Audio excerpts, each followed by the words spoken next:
안녕하세요. 하루 필수 말씀 충전 하필 큐티 조종환입니다. 오늘 함께 나눌 하나님 말씀은 시편 107편 23절에서 43절까지 말씀입니다. 배를 타고 바다로 내려가서 큰 물을 헤쳐가면서 장사하는 사람들은 주님께서 하신 행사를 보고 깊은 바다에서 일으키신 놀라운 기적을 본다. 기적에 대한 이야기를 하게 될 거예요. 어제 본문에서는 광야를 생각하게 만들었는데 오늘은 바다에 대한 이야기를 해주고 있습니다. 그는 말씀으로 큰 폭풍을 일으키시고 물결을 산더미처럼 쌓으신다. 배들은 하늘 높이 떠올랐다가 깊은 바다로 떨어진다. 그런 위기에 그들은 얼이 빠지고 간담이 녹는다. 그들이 모두 술 취한 사람처럼 비틀거리며 흔들리니 그의 지혜가 모두 쓸모없이 된다. 이렇게 이야기하고 있어요. 바다와 관련되어져 있는 성경에 우리가 떠올리기 쉬운 큰 이야기는 출애굽 사건일 거고, 또 하나는 요나 사건일 것 같아요. 이 요나의 사건도 그렇고 출애굽도 그렇고 하나님께서 바다를 잠잠하게 하시는 분으로 등장하게 되죠. 이 파도를 던지시는 분도 바다를 가르시고 그 물을 쌓아 올리시는 분도 하나님이십니다. 그러니까 여기에서 그 깊은 바다에서 일으키신 놀라운 기적들이 큰 폭풍과 물결을 산더미처럼 쌓은 것, 이런 것들이 이 구약에 나오는 사건들을 떠올리게 만들죠. 그런데 기본적으로 고대 근동에서 바다라고 하는 곳은 죽음을 상징하는 곳이었어요. 그래서 이 바다에 함부로 들어갔다가는 이런 큰 파도와 물결로 인해서, 바람으로 인해서 배가 깨지고 죽는 굉장히 위험한 공간이죠. 바다를 생업의 공간으로 삼기도 하지만 이곳은 생명을 두고 일해야 하는 그런 곳으로 인식되어져 있었어요. 그런데 여기에서는 이 깊은 바다에서 일하시는 것이 바로 하나님이시다라고 하는 거죠. 죽음의 공간, 악의 공간인데 이 죽음과 악의 공간을 누가 다스리시고 관리하시느냐에 대한 것을 다른 고대의 근동의 문화권에서는 악신이 다스리고 있었고 그 악신을 처벌하기 위한 신들이 등장하고 뭐 이런 이야기들인데, 그게 아니라 하나님께서 이 바다와 땅을 나누신 분이시고 그 바다를 관리하시는 분이시고 그 폭풍을 일으키시고 물결을 쌓으시는 분이셔서 바다를 가르실 수도, 바다를 잠잠하게 하실 수도 있는 분이 바로 하나님이시다라고 하는 것을 성경에서는 꾸준히 이야기해주고 있습니다. 그 안에서 장사하는 사람들은 목숨을 걸고 지금 장사하고 있지만 결국에 그 안에서 생명을 유지시키시고 생업을 가능하게 하시는 분은 하나님이시다라고 하는 걸 이들은 깨달아야 하는 거죠.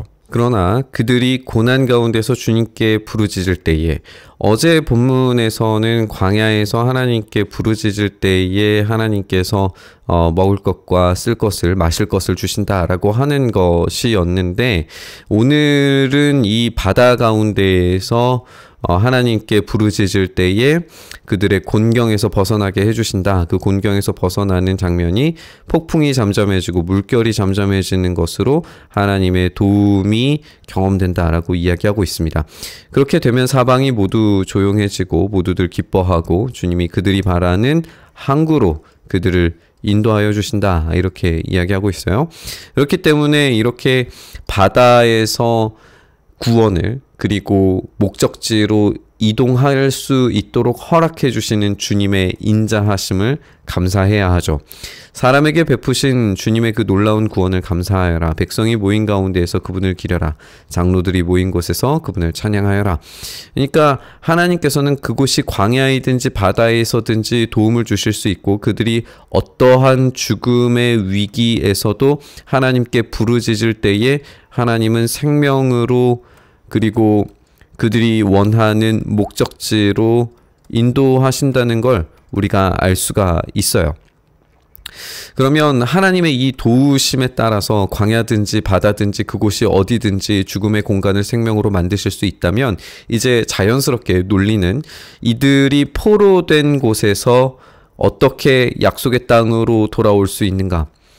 하나님께 부르짖을 때에 그 약속을 얻어서 다시 약속의 땅으로 귀환할 수 있다라고 하는 논리로 이어지게 될 겁니다. 시는 그래서 지금 성경적 경험의 어떤 사건들을 떠올리게 만들면서 죄로 인해서는 모든 것들이 파괴되고 사라지겠지만 하나님께 죄를 고백하고 돌이켜서 하나님께 나아가면 다시금 생명과 풍요로움과 약속의 땅으로 돌아올 수 있게 하신다라고 하는 하나님의 신실하심을 이야기하고 있습니다. 그것을 감사하고 경외하고 경배해야 하는 거죠. 주님께서는 강들을 사막으로 만드시며 물이 솟는 샘들을 마른 땅이 되게 하시며 그곳에서 사는 사람들의 죄악 때문에 옥토를 소금밭이 되게 하신다.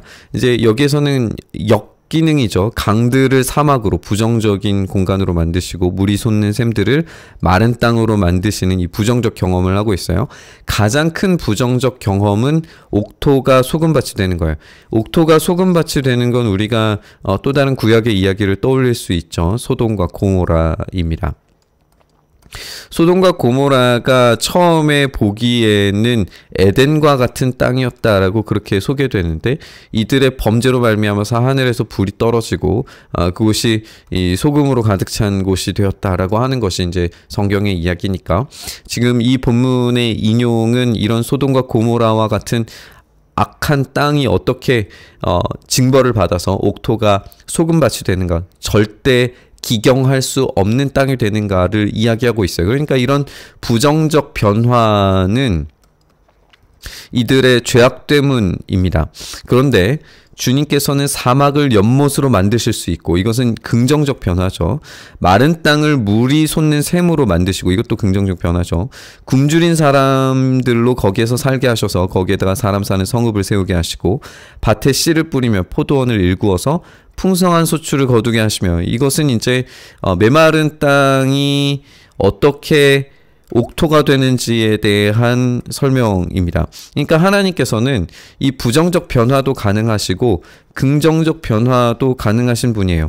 그러면 이 긍정적 변화를 위해서 아무리 재앙으로 멸망한 땅이라 할지라도 그들에게 복을 주셔서 번성하게 하시고 가축이 줄어들지 않게 하시는 방법이 무엇이냐라고 질문한다면 이것은 바로 회개함으로 돌이켜라, 부르짖어라 이런 말이죠.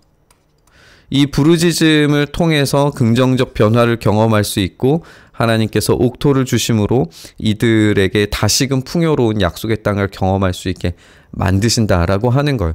그것을 아는 사람들은 지금 포로 땅에 있다 할지라도 지금 다시 광야를 거쳐서 약속의 땅으로 가는 그런 과정이라 할지라도 하나님의 도우심을 신실하게 붙들면서 기꺼이 하나님의 약속에 따른 그 귀환을 할 수 있게 된다라고 생각하게 될 겁니다.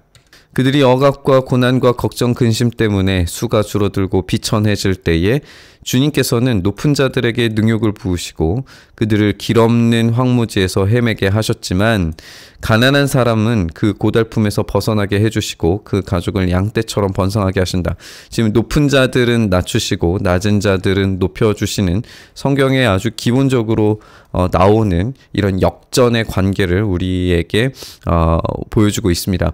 그래서 지금 이들이 교만한 가운데에서 죄를 지어서 벌을 받음으로 쫓겨났지만 이들이 회개함을 통하여서 그리고 부르짖음을 통하여서 낮은 자리에서 하나님을 향하여서 올려다 봤을 때에 하나님께서 그 회복을 경험하게 하시리라고 하는 것을 기대할 수 있게 되는 거죠. 정직한 사람은 이것을 보고 즐거워하고 사악한 사람은 말문이 막힐 것이다. 이런 역전의 관계가 어떻게 경험되는지를 우리가 생각을 해보면 우리가 궁극적으로는 예수님의 십자가의 겸손이 어떻게 영광스러운 승귀로 부활로 승천으로 이어지는지를 생각해 본다면 지금 이 말씀이 어떠한 의미를 담고 있는지를 생각할 수 있을 거예요. 우리가 이전에도 함께 지적했던 것처럼 이들의 과거 경험이 현재의 경험이 되고 현재의 경험은 미래적 경험으로 당연하게 연결되리라고 하는 걸 알 수가 있어요. 과거의 출애굽 시절에 그리고 그것이 소돔과 고모라든지 오늘 본문에 나오는 어떤 출애굽에서 바다가 갈라지고 물이 쌓여져 올라가고 요나에서 물이 잠잠게 되고 하는 것들이 지금 현재의 경험되는 성경적 시대에서는 물론 이게 예수님께서 바다를 잠잠하게 하시는 장면으로 너무 극명하게 오늘 본문이 적용될 수 있는데, 어쨌든 이 현재적 경험들, 그리고 우리에게서는 하나님께서 그 위기를 넘어가게 하시는 그 각각의 간증들을 통하여서 하나님의 그 신실하심이 미래에 어떻게 경험될 것인가, 낮은 자들에게, 부르짖는 자들에게, 겸손한 자들에게 반드시 부활과 영원한 천국의 삶을 허락하신다라고 하는 이 확신을 우리에게 가져다 준 거죠.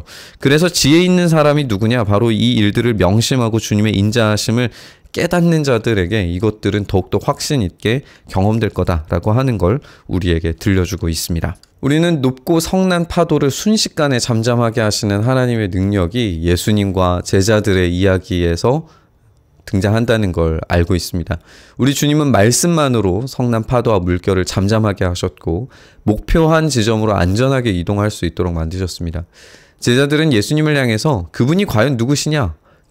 과연 누구시기에 이런 표적이 나타나느냐라고 서로 질문했지만 질문의 의도는 명확하죠. 이 일은 분명히 하나님만이 하실 수 있는 일이다. 오늘 시편 107편이 그걸 이야기하고 있는 거예요. 그런데 눈앞에 계시는 인간 선생님이 하나님이 하실 수 있는 일을 하고 계시니 얼마나 의아하게 느껴졌을까요? 그리고 그것이 얼마나 두렵게 느껴졌을까요? 그것이 제자들이 경험한 경험이라는 거죠. 오늘 우리에게도 마찬가지입니다. 우리에게 하시는 무한하신 사랑과 자비가 날마다 새롭게 우리에게 경험되고 있음에도 불구하고 우리 주님을 향하여서 그분이 누구시기에? 라고 질문한다면 우리는 참 어리석은 질문을 하고 있는 것일 겁니다. 우리는 분명히 알아야 됩니다. 우리가 주님께 피할 때, 우리가 낮아질 때, 겸손할 때, 낮추어서 주님께 부르짖을 때에 주님께서 우리의 인생의 광야에서 문제에서 벗어날 길을, 해결할 길을 허락하실 줄 믿습니다. 오늘 그 은혜를 누리길 바라고 주님만을 오로지 선택하면서 그 낮은 자리에서 주님을 찾기를 선택하면서 묵상의 자리로 나아갔으면 좋겠습니다. 그때의 우리의 어려움의 자리에서, 사로잡혔던 자리에서, 갇혔던 자리에서, 가난한 자리에서 하나님의 그 도우심과 회복하심을 경험하게 될 줄 믿습니다. 우리의 낮은 자리에서 주님을 바라보며 부르짖기를 다시 한번 결단하시면서 우리 묵상의 자리로 나아가시죠. 주님, 그렇게 우리의 겸손함으로 주님께 부르짖으며 우리의 위태로운 상황에도 주님의 잠잠케 하심을 경험하기를 간절히 원하며 주님께 부르짖으오니 주여 우리를 불쌍히 여기셔서 우리를 도우셔서 주님께서 원하시는 우리의 참된 목적지를 향하여 앞으로 나아갈 수 있도록 주여 은혜 더하여 주시옵소서. 파도와 바다를 순식간에 잠잠하게 만드실 수 있는 주님의 능력을 오늘 경험하게 하여 주시옵소서. 그 일 행하시기를 간절히 바라고 소망하며 우리 주님 예수님 이름으로 기도드리옵나이다. 아멘.